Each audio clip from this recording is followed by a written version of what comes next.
What's going on, guys? Welcome back to RC4wd. I made so much progress on this truck the other day, I was like, alright, well, I feel a little motivated now. So tackling the windshield wipers first. I don't know where this video is going. We've got a lot of stuff to do to this. I want to try to add a black wash to this, kind of as a trial run before I do the Boom Racing truck. That's where I'm at on that truck. I'm ready to assemble the body, and I'm hoping that my black wash technique works. So we may get into that, I don't know. First thing we got to do is put together these metal scale windshield wipers. And these are a tedious pain in the butt. I've done it on the channel several times. Look, count all the rigs. 1, 2, 2. 2 times we've done it on the channel. Last time I attempted it, I ended up breaking one. Yeah, you got to be in the right frame of mind to deal with these tiny little hardware. So again, someone had sent me a link to these that they were buying that were pre-assembled. The very first time I ever purchased these, they were pre-assembled. Every time I get them now, they come like this, and you have to break them off of the stainless laser cut doohickey. Has a bunch of tiny hardware. I've got one mounted on here. I did it off camera. It went great. So this time, obviously, we'll have a disaster, and things will not go our way because with the cameras on, that's just how it works. So yeah, let's get this done, get this over with. I've already got this one mounted. You do have to, they say on eBay and stuff where you get these that they are for TRX4, Blazer, Bronco, whatever, everything they make, Lexan. And they are designed more for that. But they also say they're for the RC4wd Blazer and the like, which they're not. But they can be made to work. We've done it on a couple of the other square bodies, apparently just 2. And yeah, they were like, it's like 12 bucks for this. It's not a bad setup. It's just a little tedious trying to get together. It helps. I have a little vise over here off camera mounted to the table. It's old vintage table mounted vise. It's about 1.5 inches long. It does help to bend this piece because those will not bend smoothly if you're just using pliers trying to fold it over. The thing with this, you see where there's lines cut? That means it folds in. So all of these other ones here on the back side that hold the wiper blade, those fold out. That was the key. That's what I screwed up on last time. I bent stuff the wrong way, and then when I went to bend it back, it broke because it's obviously tiny little pieces of stainless. And yeah, live and learn. So we've got an assortment of tiny hardware laying over here that you probably can't even tell on the table. And we've got another piece of wire that acts as our wiper blade, and that just clamps onto it. Looks fantastic. I was able to get this one. I didn't fold it quite as tight. It's hard 90, and I was able to get it to where the hood doesn't stick out too much. These do not fit these bodies that well, even though on eBay they say they do. And also this specifies it's 1/14, not their 1/10. I've never seen a 1/10 one. These are the same length as the stock ones that come on these trucks, the plastic that look terrible. And yeah, that's what I've always run. That one, if I can move the hood, come on, magnets are strong in the beginning. I've got that pretty tight. We can make them crooked, we can make them half cocked, we can make them whatever we need to, but just drilling another hole. I've got my little what do you call this, pin vise thing that I can drill with. I've got a drill bit. I have no clue what size it is because it's microscopic, and it worked out well. Shout out to my friend Chris Roshkosh, excellent scale builder. Sent me one of these after watching me suffer on the video trying to use all kinds of crap to run microscopic drill bits. And this is going to come in very handy on the boom truck because there's a lot of little tiny holes we got to drill in that. So anyway, yeah, let's build this other one and see if it goes as smooth as the first.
All right, well, the passenger side ended up a little further to the passenger side than I wanted, but not much I can do. I can't believe, put the camera on, everything goes haywire. This one went flawlessly. It took me 5 minutes to put it together and get it on. This one, 20 minutes in, I snapped a bolt into a pre-drilled plastic hole. The head snapped off the bolt. Go figure. So anyways, that's what we get.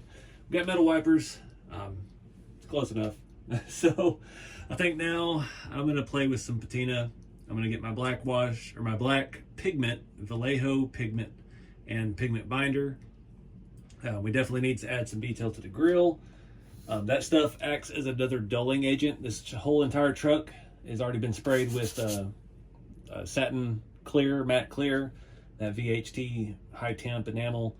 And I did the bed in the last video, and I don't know how it's going to look, but we're going to hit it with it anyway because I'm not taking that bed apart. You can already see the look I'm having with tiny screws, and I don't care what the internet thinks. White utility beds are a thing. It's obviously why they come in that. It would look cool being all green, but one, I don't have enough of this green left, and two, that can is so old it doesn't even have a number or a barcode on it. And all the other greens I have don't match it. I have a safety green I've got like 5 cans of. I painted rat rods with it in the past. Look very close to it, but they're a couple shades lighter. So I don't know what it is, and that's just what we're gonna do. So let me get all my stuff out, and I'm trying to decide if I even want to take it apart to do it, or I want to do it while it's on the chassis. We do need to add some detail, some depth and darkness to the wheels. I don't know what these are painted in again. These are the Long Tall Texan RC 8 lugs, 3D printed wheels on the General Grabber tires from Element RC. Pretty good fit, so let's just play with it, see what happens.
All right, guys, it's the next day. This is pretty well dry. Again, I just wanted to talk about the products that I used. The main reason this works was because of that matte clear. Using that VHT matte or satin clear. It's a high temp paint for engine, brake, stuff for real cars. They have it at O'Reilly's and I believe at AutoZone as well. That acts like a sealer. So we can paint with whatever kind of paint. We don't have to worry about anything. The Vallejo pigment, I mean, these are not toxic. It's not like using the rust streaks, but it gives us a nice, slightly fine texture. That matte finish has a little texture and it just works awesome. And it's a little more forgiving. It gives you time to work larger areas and you can kind of really fine tune it, and you can scrub a little harder as well to get stuff off. Typically when I do this straight on the paint, it starts drying quicker, or in some cases it'll eat through the paint and then you're smearing your color around with the black. But I just use this 73.115 black pigment, oxide natural. I don't know, I've had that one for a while. And their pigment binder, it used to be called pigment binder. This is a new package. It says binder down here, 26.233. This is, I don't know, I used to think it was kind of a watered down Elmer's glue, but it is much more resistant than that. I did the watered down Elmer's glue trick on the Blue Blazer last year, and when it got wet at an event, it messed up. It got spots real bad. This does not do that, but it does dull. It has a dulling coat, and it keeps the pigment in place where you put it. Like all of our door jambs and stuff, it's perfect in there. So I'm pretty happy with it. I'm really excited about how the bed came out.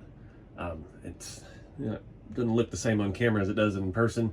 At least not on my camera screen. It may show up in the video, but we got a lot of detail in this. You can see a little bit of it there. Just, this has some texture to it. It's not very nicely painted.